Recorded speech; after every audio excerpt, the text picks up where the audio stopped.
2016 yılında 29 Ekim'de çıkarılan 675 sayılı KYK ile bir gecede görevimize son verildi. Ondan bu yana çeşitli işlerle uğraştım. En son bu marketi açtım. Hala devam ediyorum. Market işiyle uğraşıyorum. İhraç edildiğimden beri. Görev sürem boyunca da birkaç kez hani sendika başkanlığından ötürü ben Sağlık ve Sosyal Hizmet Emekçileri Sendikası'nın Iğdır İl Temsilcisiydim. Bundan dolayı iş yerinde yöneticiler tarafından çoğu kez baskı gördüm. İlk görev yerim değiştirildi çoğu kez. Buranın Tuzluca ilçesi vardı. Öncesinde oraya sürüldüm. Sonra mahkeme kararıyla tekrar görev yerime geri döndüm. En sonunda ihraç edildim. Tabii ki biraz zordu. Ben bir de sağlık meslek lisesi mezunu olarak atandım. Hani üniversite 2. sınıftayken lise mezunu olarak atandım. Başka hiçbir işte çalışmadım. Yani genç yaşta atandım. Devlet yani kamu emekçisi olarak göreve başladım. Sendikal mücadele içerisinde yer aldım. İlk ihraç edildiğimde biraz sıkıntısını yaşadım yani. Hayatımda başka bir iş yapmadım. Ne ticaretle uğraştım, ne böyle çok fazla kol gücü gerektiren işlerde de çalışmadım. Bu benim için biraz sıkıntılı bir süreç oldu tabii ki ilk zamanlar. Birkaç yerde bir çalışma girişimi, özel hastanelerde çalışma girişimlerimiz oldu. İlk zamanlar adeta hani tabiri caizse bir şeytanlaştırılmıştık adeta şeyler. KYK'lılar, KYK ile ihraç edilen emekçi arkadaşlarımız.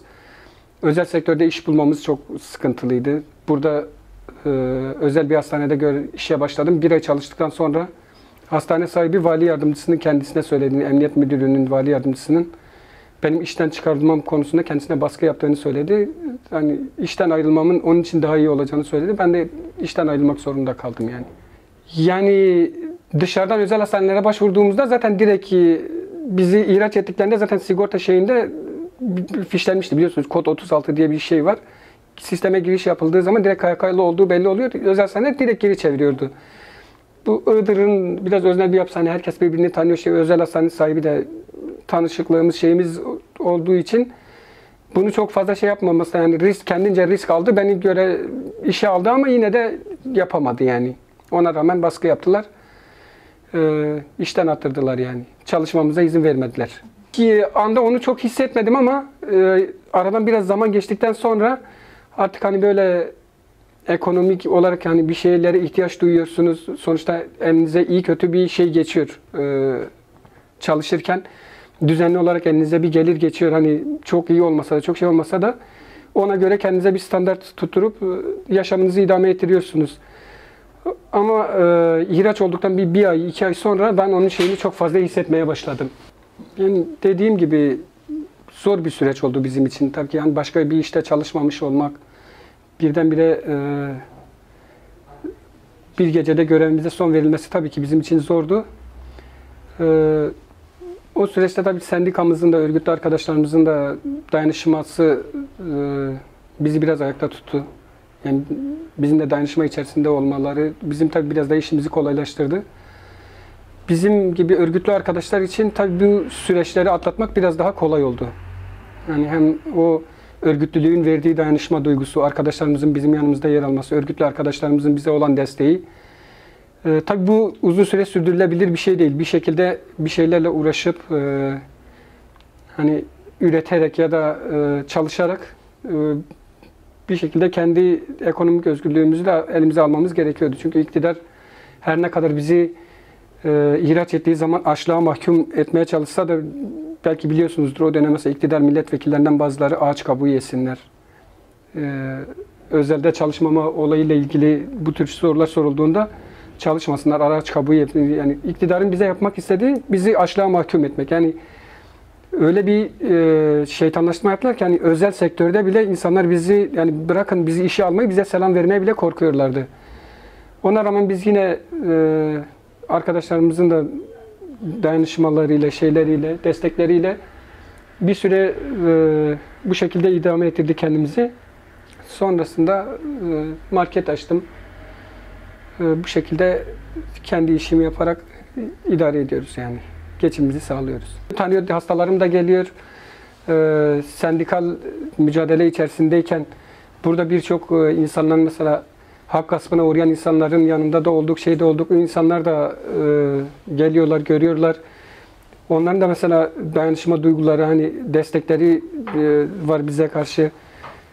Şöyle örnek vereyim. Mesela adam şehrin diğer ucunda da oturuyorsa bazıları öyledir. Gelip sigarasını illaki buradan alan insanlar bile var yani o konuda. Hastalarını da mesela gördükleri zaman soruyorlar. Sen hastanede değil miydin? Şöyle böyle, hani çok fazla vardı. Bir de sendikacılık da yaptığım için tanınan biriydim de, tanıyordu insanlar. Şaşırıyorlar tabii. Duyarlılık açısından çok daha iyilerdi. Yani hükümetin aslında ihraç ettiği, şey yaptığı insanlar en nitelikli kadrolardı.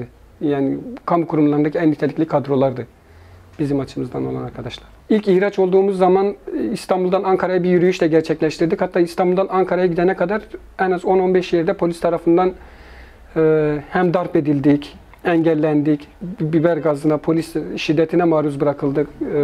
Muhalefetten milletvekilleri de bize destek oldular. Bu yönde açıklamalarımız da oldu, çabalarımız da oldu, girişimlerimiz de var. Hala da örgütlü bir şekilde uğraşıyoruz.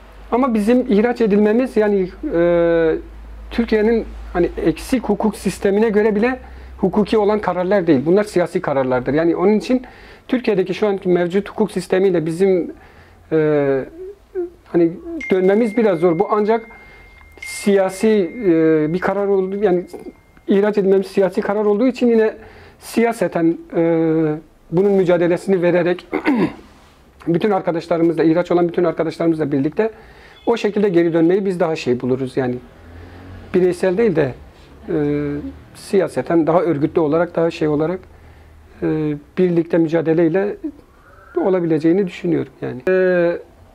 Bu yeni siyasi partilere de hani ya bizi işe alın, sizi şöyle yapan, ben bunu da doğru bulmuyorum.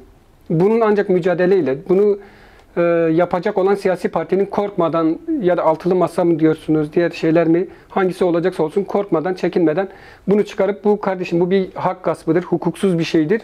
Bunların iade edilmesi gerekiyor. Bunların haklarının iade edilmesi gerekiyor. Hani bunların görevlerine geri gönderilmesi gerekiyor şeklinde olması gerekiyor. Yoksa ben şunları da görüyorum. Bazı arkadaşlar, tabii bu bizim kesikli arkadaşlarda olmuyor da diğerlerinde oluyor. İşte iktidar değişecek. Biz gidip hani CHP ile kafa kol ilişkileri içerisine girelim. Ben bu şekilde olmasını doğru bulmuyorum. Bunun zaten şeylerde, muhalefet partilerinde çoğu gördüğüm kadarıyla onlar da söylüyorlar. Yani hukuksuz olduğunu, iktidar değişiminde KHK'lıların haklarını iade edeceklerini söylüyorlar zaten. Olabileceğini düşünüyorum. Yani siyasi şey değiştiği, iktidar değiştiği zaman siyasi iklimin değişmesiyle birlikte iadelerin olabileceğini düşünüyorum. Nitekim 80 darbesi döneminde de aynı şekilde 30 bine yakın öğretmen ihraç edildikten sonra hakları iade edildi, yani tekrar görevlerine iade edildiler.